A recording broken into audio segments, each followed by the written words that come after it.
side and to plead with our teachers in terms of the results that we released yesterday.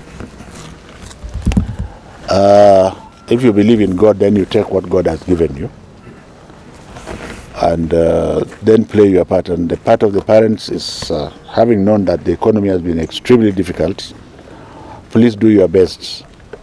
Don't go to school empty-handed if your child is going to a boarding school. If your child is going to a day school, the most important thing to buy is the uniform first. Then if you can afford the lunch, fine. If you can't afford lunch, it does not matter. The very, very poor, government is going to feed them to the extent that we can afford. Are we together? Yes. Because I never ate lunch, but I keep telling you, you look at me very well. Do I look like somebody who eats lunch?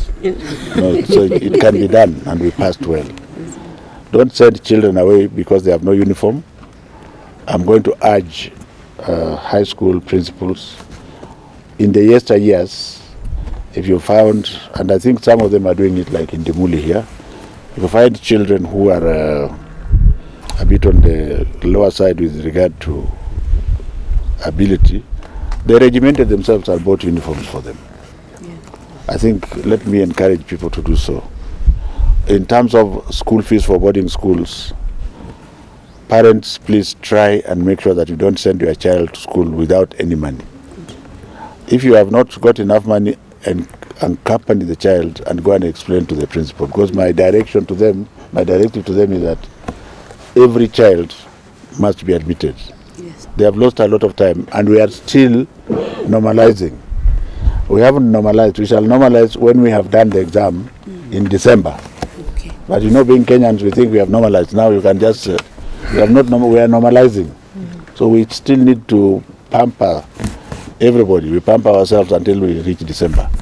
I have seen classrooms which were done by CDF. Yes. I've seen classrooms which were done by other entities. We have seen substandard classrooms. And I want to say before God that among the CBC classrooms I have inspected, and I have inspected very many, I think I only redirected one in Elgeyo Marakwet to take down the wall and make sure, and it was about size. They wanted to steal money because of size.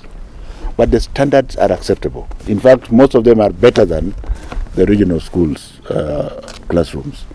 I built classrooms for schools over 25 years ago, and they are still as good as they were built. And that is the standard I'm seeing. Forget about this beautiful girl you are seeing here. This one, wamerembesha sana. Even if you had put terrazzo or you had just put red oxide, bado ingekuwa sawa. But as long as they have not stolen the cement money, where if I walk, because if I walk in the old classrooms with my weight, the cement comes out. I've not seen that. And if you see it, tell me. So and it is at 78,000. So what used to happen to the 426,000? That's what you should be asking me. Mandera, Garissa, Wajir, Meru, and Siaya. They completed 100% more than 5 weeks ago. Then now you have the ones which are sleeping at 99%.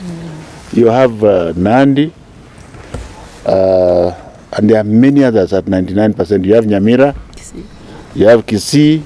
There are about 10 of them.